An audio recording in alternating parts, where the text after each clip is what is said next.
Over the weekend for you guys, or over the past, I don't know if it was a weekend, but the fair game for you guys, a win, a loss. What was your overall assessment of how the team did? It was great to see us bounce back on Saturday. We had a rough game on Friday, and the team did a nice job of relaxing and settling down and bouncing back, and against a Dominican team that pressured us the entire game. So we needed to break that press and make good decisions, and that was kind of our biggest goal for Saturday, and we did that. So it was nice to see. So how have you seen this team develop, I guess, from those first two games? What was the biggest difference that the team had, I guess, from that first game to the second game? I mean, the obvious difference is the number of turnovers that we had. It was outrageous on Friday, and then Saturday we were able to calm down a little bit. But this group is doing a great job of just getting better day to day, and then even within games, we might be struggling with something within a game, and they'll be able to recognize it and improve within the game, or at halftime or timeout. From timeout to timeout, they'll be able to recognize it and improve, and so that's something that is huge and helps us just continue to get better. So there's a lot of freshmen on this year's team, and as a whole, how do you think they did in those first two games? They did great. They there were a lot of nerves going on. It was our first game. It was the first time all of them had seen their families in months, and so I think there were a lot of nerves, and they turned the ball over, but our returners also did, and so it was not one or the other. So but they're doing great. They're improving. They're working hard. They play a lot of minutes, and so we're kind of throwing them to the wolves, and they're doing great. Let's talk about these upcoming matchups for you guys. You're staying on the road. What is the first matchup hold for you guys? Well, we have two unknowns this week in that we've never played these schools since I've been here, and Nazarene is from Oklahoma. It's Southern Nazarene. They're just new to Division II. They're a NAIA powerhouse, and so we haven't seen much on them, and we expect a great battle. They have some size and also a prolific scorer in the guard, and so very, very solid. And then we have Grand Canyon on Saturday, who's a nationally ranked team. Won the Pac West, is always one of the top teams in the region, and so we're providing our kids opportunities against really good teams, and these are going to help us in the end. Let's talk about Grand Canyon for a little bit. You mentioned when you play a team like that. I know the HSU men's team, when they played Arizona, Coach Kender talked about a growing experience, just getting that atmosphere, playing against a good team. What do you hope to accomplish from that matchup, Grand Canyon?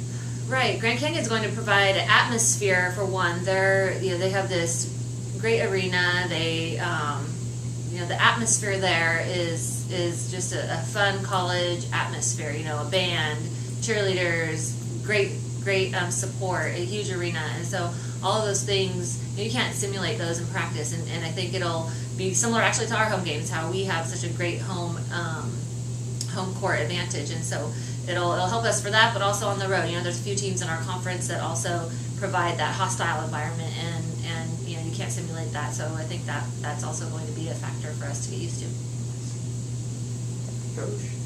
Coach Katie Richards, how did the point guard situation go on the road last week? Well, Friday there wasn't one position that was awful. It was everyone. So it was. We struggled at not just point guard, we struggled all over. And then Saturday, she had a great game, 8 assists to 1 turnover.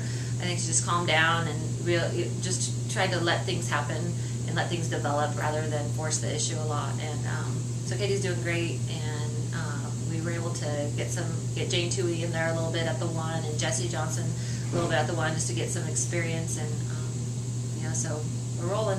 How's Ellie after missing last year back? Is she picked up and progressed where you'd like? Yeah, I think definitely losing that year hurts her. She doesn't have that experience of that sophomore season, but she's growing. She's really hard on herself, and so she's her biggest motivator. We don't have to motivate her at all, and she wants to do well. She wants to be great, and so those kind of people just continue to get better. And she got in a little foul trouble this weekend, so we're trying to work on defending and playing with energy like she loves to do without fouling, and so we can keep her in the game.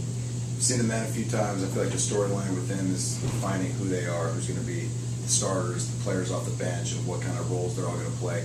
Haven't had a chance to see the Lady Jacks yet. Do you think you're close to finding that? You get to the 24th till they quote unquote count against Pomona. Right. I think we're in the same boat in that we're kind of trying to find ourselves. I think we know that we're going to go through a few of our returners for scoring, but they even need to be, I feel like, a little bit more selfish in that they need to look for their own shot when they have it and not be so unselfish where you're passing up a good look to get somebody the same look or turning it over, and that was kind of our problem on Friday. There was too many extra passes when it wasn't available. But so we're kind of looking for that, and then we we're trying to find who's going to come in and provide that spark off the bench.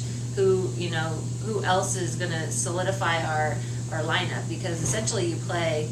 You don't play all 13 people in a game equal minutes. You typically play 7 or 8, a lot of minutes, and so right now it's still up in the air as to who's going to get those, those extra 20, 30 minutes that are in the book.